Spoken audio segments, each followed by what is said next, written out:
భారత్ మాతా key జై. స్వతంత్ర వీర సావర్కర్ వినాయక దామోదర సావర్కర్ ఆయన జీవితమే జాతీయ తత్వం. స్వాతంత్ర సంఘర్షణ ఆయనకు ఊపిరిగా జీవితమంతా ఆయన యొక్క ప్రస్థానం కొనసాగిందన్నమాట. స్వాతంత్రమే ఊపిరి, జాతీయ తత్వమే జీవనం. కానీ ఆయన గురించి ఆయన బ్రిటన్ వాళ్ళ యొక్క తొత్తు అని, ఆయన బ్రిటన్ వాళ్లకు లొంగిపోయాడని, బ్రిటన్ వాళ్లకు ఆయన క్షమార్పణ కోరారని అనేకమైన ప్రచారాలు జరుగుతున్నాయి. ఈ చేస్తున్న వాళ్ళందరూ ఎవరంటే ఈ దేశానికి వ్యతిరేకులు. దాదాపు 4 వ్యతిరేకులు, దుష్ట చతుష్టయం, అభినవ దుష్ట చతుష్టయం ఈ దేశంలో పనిచేస్తుందన్నమాట. మొదటిది బ్రిటన్ భావదాసులు. అంటే బ్రిటన్ వాళ్ళు వెళ్ళిపోయినప్పటికీ కూడా వాళ్ళ యొక్క బౌద్ధికమైన బీభత్సం కొనసాగుతూనే ఉంది దేశంలో ఇప్పటికీ కూడా. విద్యారంగంలో కానివ్వండి, సాంస్కృతిక రంగంలో కానివ్వండి, అనేక రంగాలలో బ్రిటన్ వాళ్ళ యొక్క దుష్ప్రభావం ఈనాటికి కొనసాగుతుంది.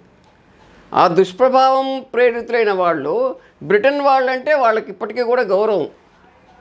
బ్రిటన్ వాళ్ళంటే బ్రిటన్దే గొప్ప జాతి, భారత జాతి కంటే బ్రిటన్ జాతి గొప్ప జాతి అని కొన్ని భావిస్తున్న దేశద్రోహులు ఈ దేశంలో ఉన్నారు. ఆంగ్లమానస పుత్రులు. వాళ్లకు సావర్కర్ అంటే పడదు.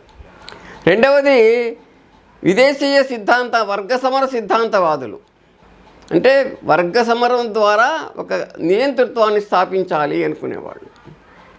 కమ్యూనిస్టులు. ఇది రెండవ దుష్ట చతుష్టయంలో రెండవది. ఇది మూడవది మతం మార్పిడి ముఠాలు. ఐరోపా వాళ్ళ యొక్క ప్రేరణతో ఈ దేశంలో ఉంటూ, ఈ దేశం తిండి తింటూ ఐరోపాకు అనుకూలంగా పనిచేస్తున్న వాళ్ళు. ఇది ఈ మతం మార్పిడి ముఠాలు మూడవ దుష్ట చతుష్టయంలో మూడవది అన్నమాట. నాలుగవది జిహాదీలు. ప్రపంచంలో ఇంకా ఏ మతము ఉండకూడదు, ఒక ఇస్లాం మతం మాత్రమే ఉండాలని చెప్పేవాళ్ళు. అందుకోసం బీభత్సకాండ సాగిస్తున్న వాళ్ళు జిహాదీలు. కాబట్టి ఈ విధంగా బ్రిటన్ ఆంగ్లమానస పుత్రులు, కమ్యూనిస్టులు, మతం మార్పిడి ముఠాలు, ఈ జిహాదీలు, ఈ దుష్ట చతుష్టయంకి సావర్కర్ అంటే పడదు. ఎందుకని పడదు? వీళ్ళు చేసిన అన్ని దేశద్రోహకరమైన పనులకు కూడా వ్యతిరేకత ఒక స్ఫూర్తి కేంద్రం ఎక్కడి ఉంటే అది వీర సావర్కర్ అవుతాడు. కాబట్టి వీర సావర్కర్ మీద రకరకాలైన ప్రచారాలు వీళ్ళంతా చేస్తున్నారు.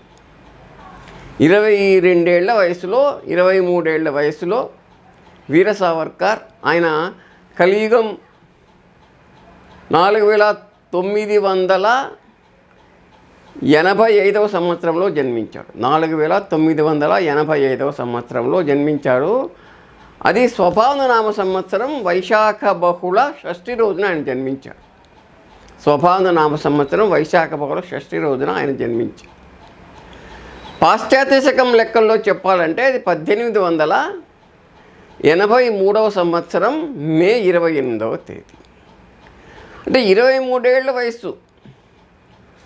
అప్పటికే ఆయన ఈ స్వతంత్ర భారత సంగ్రామం గురించి పుస్తకం రాశాడు. లండన్కి వెళ్ళాడు. అక్కడ అరెస్ట్ అయ్యి భారతదేశానికి తీసుకొచ్చారు ఆయన్ను. 2 సార్లు ఆయనకు 2 యావజ్జీవ కారాగార శిక్షలను విధించి ఆయన్ను అండమాన్లో, అంటే ఇంకా అండమాన్లోనే ఆయన చనిపోతాడు. 50 ఏళ్ళు శిక్ష పడిన తర్వాత ఇంక బతికొచ్చేదేముంది అని అందరూ అనుకున్నారు. బ్రిటన్ వాళ్ళు కూడా అనుకున్నారు. అక్కడ ఆయన్ను గానుగక్కటి ఎద్దులాగా తిప్పారు. భయంకరమైన పరిస్థితుల్లో ఆయన జీవించాడు. విద్యుత్తు లేదు, కనీసం పెన్ను కూడా దొరకదు, పెన్సిల్ కూడా దొరికేది కాదు. బొగ్గుతోనే గోడల మీద ఆయన రాయగలిగినాడు. 2 పుస్తకాలు రాశాడు.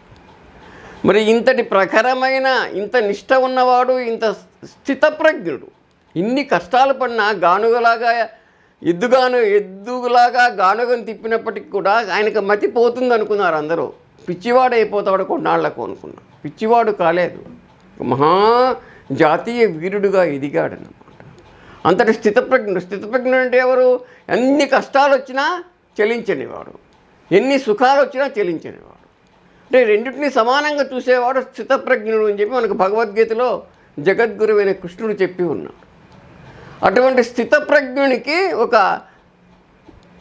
ప్రధానమైన ఉదాహరణ, నిదర్శనం సావర్కర్ యొక్క జీవితం అన్నమాట. కాబట్టి అటువంటి సావర్కర్ బ్రిటన్ వాళ్ళు ఆయన ఎందుకు వదిలేశారు? 11 ఏళ్ళు అండమాన్ జైల్లో ఉంచారు. ఆ తర్వాత మహారాష్ట్రలోని రత్నగిరికి తీసుకొచ్చి అక్కడ 4 ఏళ్ళు గృహ నిర్బంధంలో జైల్లో పెట్టారు. ఆ తర్వాత కూడా ఆయన దాదాపు ఆయన జీవితంలో ఎక్కువ భాగం ఆయన గృహ నిర్బంధంలోనే పెట్టారన్నమాట, ఇంట్లోనే నిర్బంధించారు. కాబట్టి అండమాన్ జైలు తప్పించుకున్నా, రత్నగిరి జైలు తప్పించుకున్నా ఆయన ఇంట్లోనే నిర్బంధంలో ఉన్నాడు. మరి ఆయన బ్రిటన్ వాళ్లకు లొంగిపోయి ఉంటే, బ్రిటన్ వాళ్లకు క్షమార్పణ చెప్పి ఉండినట్టయితే ఇవన్నీ ఎందుకు జరుగుతాయి? ఆయన బ్రిటన్ వాళ్లకు క్షమార్పణ చెప్పినాడు అని చెప్తున్న పత్రాలను అవి కల్పితమా, లేకుంటే ఆయన రాశాడా? ఆయన ఎలా రాశాడో, ఆయన దగ్గర పేపర్ లేదు, పెన్ను లేదు ఆ రోజుల్లో అక్కడ అండమాన్ జైల్లో. ఎవరు రాశారు, ఎవరు సంతకాలు పెట్టించారు ఆయన చేత? ఇవన్నీ కూడా పరిశోధించవలసిన అంశాలు. ఒకవేళ నిజంగానే సావర్కర్ ఆ విధంగా క్షమార్పణ పత్రాన్ని ఇచ్చినట్టయితే అది కేవలం వ్యూహాత్మకంగా ఇచ్చి ఉంటాడు. అంటే ఈ జైల్లో నుంచి బయటపడిన తర్వాత ఏదో విధంగా మళ్ళీ ప్రధాన జనజీవన స్రవంతిలో కలిసినట్టయితే మళ్ళీ తన యొక్క సాయుధ సమరాన్ని కొనసాగించవచ్చు కదా. జైల్లో మగ్గిపోవడం కంటే అది ఒక వ్యూహాత్మకంగా ఒక క్షమార్పణ పత్రాన్ని ఇచ్చిన దానివల్ల తప్పేమిటి? ఎవరైనా చేస్తారు. ఛత్రపతి శివాజీ కూడా ఇటువంటి వ్యూహాత్మకంగా శత్రువుకు లొంగిపోయినట్టు అనేకసార్లు నటించాడు, మళ్ళీ చివరిగా విజయం సాధించాడు. కానీ ఇది కూడా సావర్కర్ జీవితంలో నిజమా కాదా అనేది ఇంతవరకు తేలలేదు. వాళ్ళు చెప్తున్న క్షమాపణ పత్రం ఎప్పటిది? 1912వ సంవత్సరంలో, పాశ్చాత్య శకం ప్రకారం 1912వ సంవత్సరంలోనే ఆయన సావర్కర్ వాళ్లకు క్షమార్పణ పత్రాన్ని ఇచ్చాడు. నన్ను వదిలిపెట్టండి అని చెప్పి వాళ్ళ మీద వాళ్ళ బ్రిటన్ ప్రభుత్వం ముందు ప్రాధేయపడ్డాడట.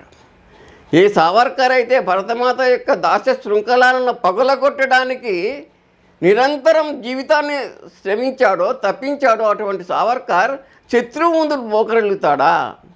పోనీ మోకరిల్లాడని చెప్పి వీళ్ళు చెప్తున్న, అంటే సావర్కర్ వ్యతిరేకులు చెప్తున్న వాదం నిజమైనప్పటికీ కూడా 1912లో ఆయన క్షమాపణ పత్రం ఇస్తే అప్పుడే విడుదల చేయాలి కదా. ఆయన్ను విడుదల చేయలేదే. మళ్ళీ 10 ఏళ్ల పాటు అక్కడే ఉన్నాడు కదా, జైల్లోనే ఉన్నాడు కదా. మొత్తం 11 ఏళ్ళు అండమాన్ జైల్లో ఉన్నాడు కదా. మరి ఆయన ఎట్లా లొంగిపోయినట్టు? లొంగిపోయిన వాడిని అయితే ప్రభుత్వం అప్పుడే వదిలిపెట్టుండేది.